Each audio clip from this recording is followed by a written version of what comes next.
Hey guys, Crew Blind Wave, I'm Eric. I'm Rick. I'm Calvin. We have gathered here together to watch more of the Clone Wars. Last episode, I should have brought one of my crystals from home. you should have. Could have had one. That would have been good. Last episode was The Gathering, where we followed a group of Jedi younglings deep into the crystal caverns of Ilum. They have now all gotten their crystals. What happens next, would you guys say? Well, they said to return to the Jedi Temple so that they can continue constructing their sabers. Yeah. I think for the appropriate age to have a very deadly weapon that if you drop, you might kill someone, right? Or go through the planet. You'd let your daughter have one, right? If she was trained, maybe. She shot a gun before. Oh, well, that's good. Yeah, I mean, It is equally dangerous. introduce those concepts early and they have the discipline, right? The Jedi are nothing but disciplined. Yeah, They exactly. all just face some very, very harsh trials for what some people would call relatively easy problems, but we'll see. We'll see what happens. So let's get into the next episode of this arc. Much better than Luke. Yep. I call that move the I'm much whirlwind older. of destiny. She's turning into an anime, Eric. You don't need to Can write it everyone down. gather You around, do. please? No. Place your crystals on the table. Your lesson begins now. May I introduce you to architect and lightsaber designer Huang. Hey. Oh, cool. These are them. I swear they get younger every expedition. All have passed the gathering? Yes, sir. Are you sure? But he's a droid. You expect us to learn from a droid? Many years I have been on this ship, teaching many a Jedi before you, and I will continue teaching many a Jedi after Who do you think it you. is? It's David Tennant. Inside my memory, I contain a record of every lightsaber ever made, and the Jedi who fashioned them. Which will you choose? A simple grip? The curved approach? But how do they work? Yes, you have brought me I love that it's a crystals, droid but they're all that's laughing useless so unless you hard. give them Yeah. life. Do you know how to awaken the Force within the crystal? No?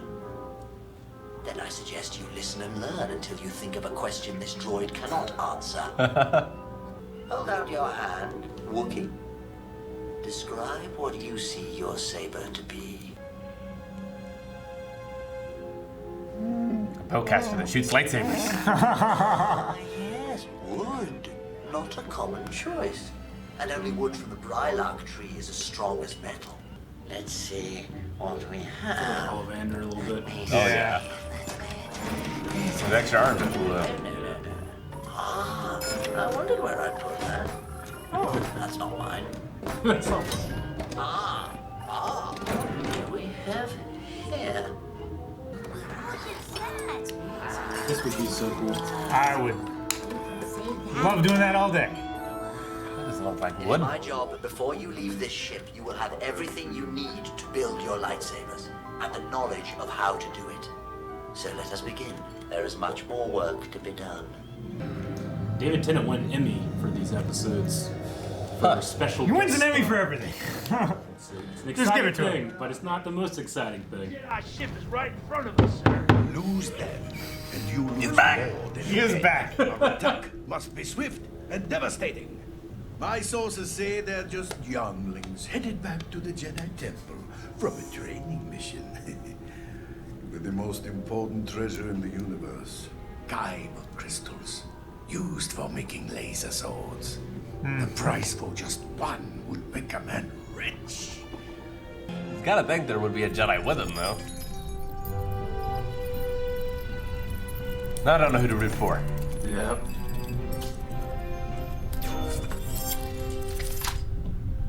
What's the rush, Petro? The only person you are going to kill with that, my young friend, is yourself. It's in You backwards. have inverted the emitter matrix, which will cause the power grid to backfire. Light this, and all that will be left of you and your lightsaber will be your crystal. Start again.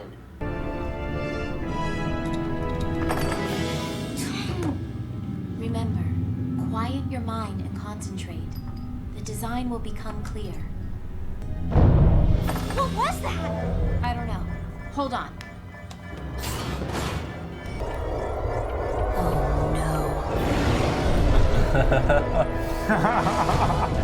They're aiming for the hyperdrive. Get us out of here. I don't like the sound of that. Stay here. I'll check on the younglings. Excellent shot. Fire the grappling harpoons. What's that guy? What's that alien from? The bird beat guy? Yeah. He's from Return of the Jedi. That design. They just thought it'd be funny to have a pirate that looked like a parrot. Yeah. Kind of reminds me of the scientist dude from Battletoads. Quickly, give me your crystals and I will hold on to them until we are safe. Ah. You little Ah. Petro! Younglings! Younglings! Who's attacking the ship? Pirates. Pirates? They'll kill us all. Perhaps we should hide in the ventilation shaft. Follow me. Big brain. shit. Yep. Was that necessary? Hondo says find the kids and bring them to him. Dead or alive? Yes. Yeah. You must have courage, young Jedi. They're right Kenobi there! and Zach, I need you to get to the cockpit. What are you going to do? I'm going to reroute enough power to the engines so that we can break free of the pirate ship's hold on us. Okay? What about the pirates already on board the ship? Once the docking tube is ruptured, when the ships pull apart, a vacuum will be created, which will suck the pirates off our ship and into space. Any ventilation shaft you can turn around in. Yeah. I smell profit. Nice, juicy, fat, warm profits. Well, We've secured Wow. the ship, but she seems deserted. find the younglings and bring me the crystals. If anything gets in the way, kill it. But boss, they're just kids. We're weakways! They're just kids. When will they learn? These crystals are priceless. We can't fit in there. Smoke them out. You heard the boss.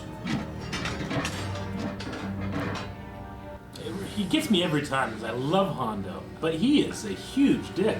Yeah, he is. He does not care that they're just kids, you know? Nope. Ah, get off him! R2! Set him on fire! Make friends now, is it? Yes! Thanks, buddy. He sheared off. Keep up. The hole is not much further. Unhand me, brigand. Well, hello, girls and boys. Ain't been looking forward to meeting ya. Put it backwards on purpose. Your emitter matrix is still inverted. So, which one of you's first? All bark, no bite. Ah, that's for me. Everybody get down! That kid killed that pirate. All that's left is his crystal. Let's go. Is it in one piece? It's also colored This now. way, Look at younglings.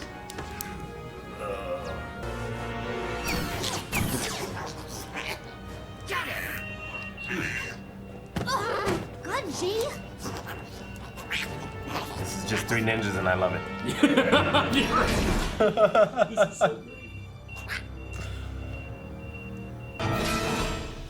Shut the lights off! What's going on? Just like three ninjas. Oh my god.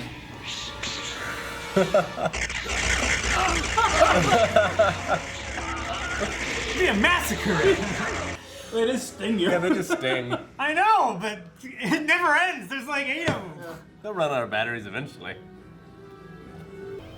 Well, children, you have put up quite a fight. But playtime is over. Now, hand over my crystals, and no one gets hurt much.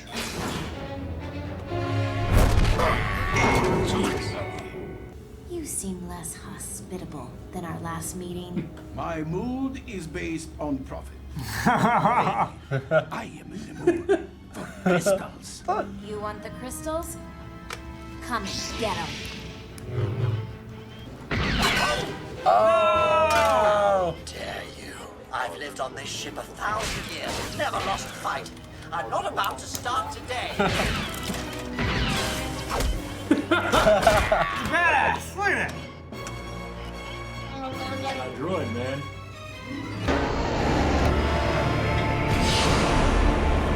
Oh, they shouldn't have tried to open it. What are you doing? Getting you off my ship. Get off my way!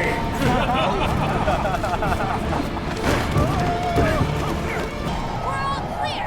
Make the jump to hyperspace.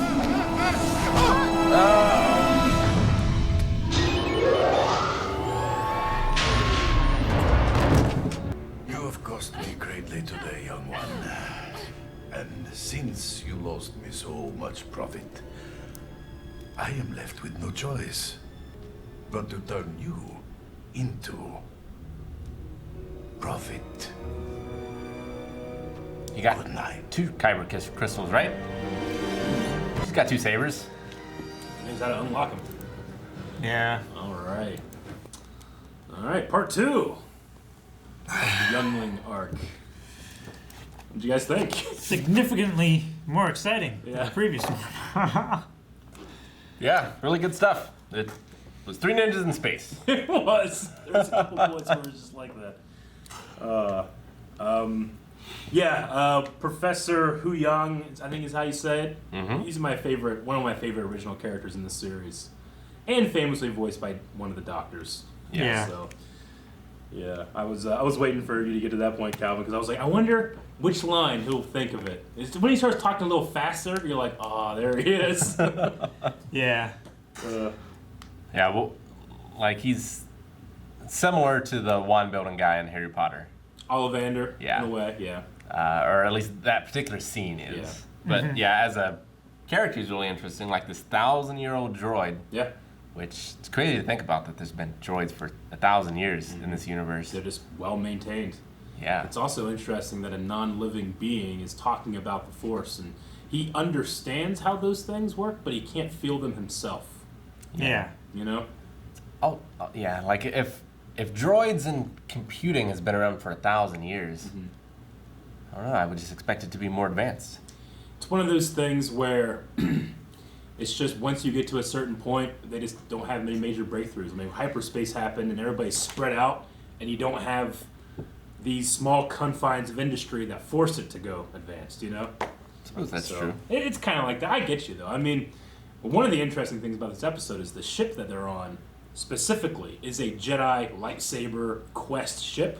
And if you look at the symbols on the doors, it's not the Republic symbol. It's actually a symbol from the old Republic. Because this thing has literally been around for a very long time. Yeah. So if you look at the symbols here and the symbols from the game, Knights of the Old Republic, they'll match up. Awesome. So And he can just kick ass without any arms or head. Yeah. I know. Well, Like- he's still got the backpack arms. Yeah, I suppose that's true. But he went like Black Knight immediately. Yeah. And then he just still kicked ass. Yeah. Yeah, I liked it. I mean, there's a part of me that was like, I wonder if this guy, I mean, he makes lightsabers, but doesn't mean that he uses them or trains with them. I mean, specifically about design. So there was a part of me going like, I wonder if he'll pull one out, but He could have Grievous it up. He's got those extra arms. yeah, I mean, Grievous Yeah. does it. Grievous isn't a Force user or, I mean, Yeah. No. Grievous is still a living being. Yeah. A little bit, but yeah. Yeah, I loved it. I liked whenever he's showing, like, I have a record of every lightsaber that's ever been made, and you see all these kind of famous. There's Anakin's was in there, Obi-Wan's was in there. He mentions, like, maybe you like a curved design, talking about Dooku. Yeah. Yeah, I want to go back and look at the Wookiee saber because he's saying like it was supposed to be kind of wood. Well, he is talking about the wood, but when he's pulling out the one lightsaber, he's just kind of like, I have all the pieces to make a lightsaber. No, I want to look at when they were all working on them like at the table. Oh, when they were using the Force to put together? Yeah. Yeah. I want to see what that wood looks like. would have been right lilac here, right? tree wood. Did they ever show his? What's the rush, know. Petrel? I don't think they ever showed. With this lightsaber, I'm going to challenge right there. Obi-Wan Kenobi to He's on the floor doing kill it. Grievous.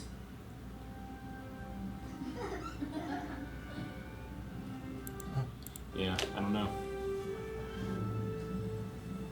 They showed like a casing for one in the drawer that he pulled out and set on the counter. Yeah. Well, I think Eric was talking about that. That was just like a test one or whatever. But Yeah, I mean, this idea that he has a bunch of little tiny pieces that you yourself need to think about and put together.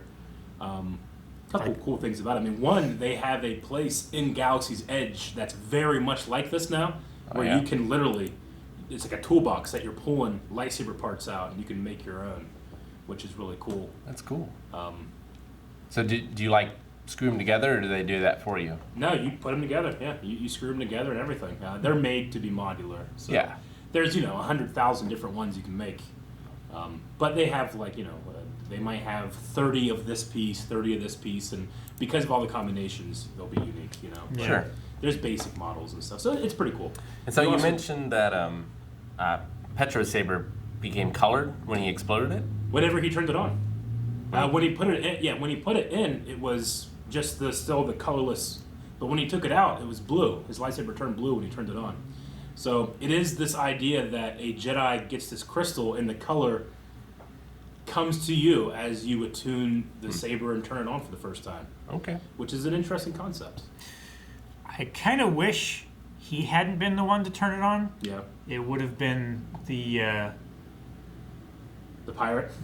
that turned it on. It would have been a Red. weird color. Yeah, it probably would have been red. I mean, Yeah. There's a concept in new canon, which sometimes I like, but sometimes I don't, that's called bleeding the crystal, and it's the way a Sith or a Darksider, it becomes red. You literally corrupt the crystal, and that's the only way to make that color, by killing somebody with it or something Yeah. like that, So it's interesting. But yeah, I mean, You put like a soul into your lightsaber. kind of. Yeah. Like, literally that color is of the dark side. Jedi wouldn't have it because they wouldn't kill with murderous intent, Right. But then, I mean, Anakin killed a lot of people with murderous intent, and his didn't turn in episode 3. yeah. So there might be something deeper to it. Yeah. Fucking Hondo, man. Hondo. Right? You just I was really hoping that Tenet being in here would make you think, oh, okay, all right, yeah, awesome. And then you're not worried about the next scene, which is Hondo. he's just like chaotic neutral. Yeah. He absolutely is. Yeah, he just is out for himself and nothing else matters. He genuinely likes people. He does. I think he likes Ahsoka. Yeah. I think Yeah. he very much likes Obi-Wan. But he likes being rich more. He said it himself. Like, my mood is dictated It's based off by profit. money. Yeah. Imagine there's some people who work in the stock market like that. Yeah. I also love, all of his goons are just dumb. And he's the one to, be the audience being like, of course they're in a ventilation shaft. That's the first place I'd look. And Hondo comes in and hits them all in the head. I love it. Oh, man. Yeah, the concept of a saber exploding has been in the EU for a long time. In fact, I think it's in the novelization or in Shadows of the Empire, Luke, when he builds his green lightsaber. One of the things, because he builds it off of the, he has Obi-Wan's journals that he got from Tatooine and stuff. And one of the things is, if it's not attuned correctly, and you don't know if it's attuned correctly or not, especially if you don't have this master droid with you, Right. Yeah. you can just turn on for the first time and you're dead. It's considered a part of a trial is being able to make this correctly. Only true Jedi can make them, which is why they're so rare, and obviously why Hondo would find them so valuable. Oh yeah, Yeah. like not only the kyber crystal's rare, but you have to go a step further and turn Yeah. it into a lightsaber. Yeah, not anybody can just have a crystal and then make a lightsaber. Though, the Death Star is millions of kyber crystals that make that laser, Yeah. So Right. I guess once you get it big enough and have enough engineers doing it, they might be able to figure it out. Yeah. And plus, you also have like the Emperor and Vader Exactly. also working on it with a Yeah. certain understanding of the technology. Yeah, I mean, in fact, if you remember, the Death Star design was in Episode 2. Dooku was using the Geonosian like hive mind to help build the schematics of it. So, Right. with him being an ex-Jedi, he would understand that stuff as well. Felt very Star Trek-y because in Star Trek all the time they would take the phasers and like rig them to explode. Yeah, they'll set them to overload. Yeah. Yeah. So it felt a lot like that, having lightsabers in this, be able to do that as well. Yeah. Yeah, and I liked the look of the like misaligned, mess up lightsaber. It was like going opaque, and it would go up and down and stuff. But like it wasn't just like turning on and off. It was actually like fizzing in and out. Which is Yeah. kinda cool. Okay. Almost like a fluorescent bulb when it's flickering. Yeah. Okay. Well, you guys got anything else for this episode? I just can't believe none of those pirates died in the vacuum of space. A couple got sucked out in this show, especially this one, which is supposed to be an arc of a backdoor pilot for younger kids. Yeah. A couple still got sucked out, so we don't see them screaming and freezing in space. But like even for kids, like they're talking about killing. They're talking about, I assume, turning Ahsoka into some sort of slave. Yeah. Yeah. So yeah, it's still some darker stuff. I mean, and it's definitely more Clone Wars-y than the last episode was. I feel like. Very much so, and I mean, it's children talking about the need to fight and kill, or die themselves, which is a pretty heavy concept as well. But now they are without Ahsoka, which I remember watching this and thinking like, man, I probably would have had a much more experienced Jedi here because this is so valuable and these kids are so young. But that's another failing of the Jedi in the Clone Wars, that they're spread so thin that they're like, all right, well, we'll have Ahsoka do it. Yeah, they probably normally would have, but... Yeah, they brought it up in the first episode, in the intro. It was like, the greatest fighting force in the universe, and there are fewer and fewer each day because of the war. Yeah. And they have to make new ones. Like, I truly wonder if maybe they're, like, pushing it and they're having even younger kids go and do it, but... Maybe not. We see in episode 2, there's a scene when Yoda is teaching Jedi, and they have lightsabers. But I wonder if those kids are, maybe they're using like test ones, or is have they already done the gathering? You know? Yeah. So they were even younger than these kids, I think. Yeah, they were pretty young. 5. Yeah. I would put these kids. I don't know. I don't know. I mean, Baby Yoda's 50, so I mean, it's hard to, Yeah. It's hard to wonder. I mean, Wookiees, like Chewie is 200 years old in Episode 4. Who knows how old Gunji is? Yeah. He could be 15. I don't know. Yeah. I tell you, a couple of those sounds in the last episode, those were straight. Those were definitely in the special. So. All right. Well, we're not done with Hondo. We're not done with the kids, and we're not done with the professor. So yes, let's keep going. Thank you guys for watching this episode of Star Wars: The Clone Wars. I don't want to wait. You don't have to. You can check out the next one over at patreon.com/BuyandWave. Full link is there as well. It just supports us and allows us to make these awesome videos for your entertainment. So please check it out and also subscribe. Ciao.